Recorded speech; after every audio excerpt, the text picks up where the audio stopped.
السلام علیکم و رحمت الله و برکاته.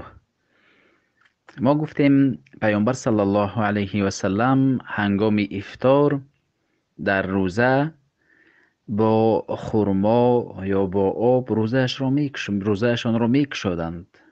اما یک شخصی است که مثلا در افتابوز یا در راه است که یگان چیزی ندارد که او بخورد، اما وقتی افطار رسیده است باید چیکار بکند؟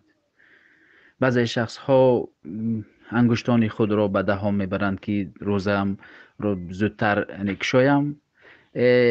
حاجت به این نیست، اما انسان وقتی که یگان چیزی ندارد که بخورد یا بنوشد، در این وقت نیت میکند، نیت افطار میکند که وقتی که نیت افطار کرد، او همان زمان روزش رو کشود است.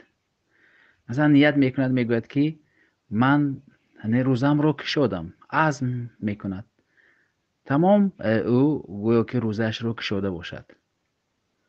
اما انگشت خود را به دهان بردن و یا دیگر کار کردن، یگان چیز رو از گرفته چیزهایی، مثلا دیگر چیزهایی که سنگچه پنگچه، بعضی چیزهایی است که انسان به دهانش میکند که روزش رو کشویم، نه، حاجت به این نیست. چیزی نداشته باشد بخورد یا بنوشد، او نیت افطار بکند، گویا که روزش رو کشوده است. أينما كنا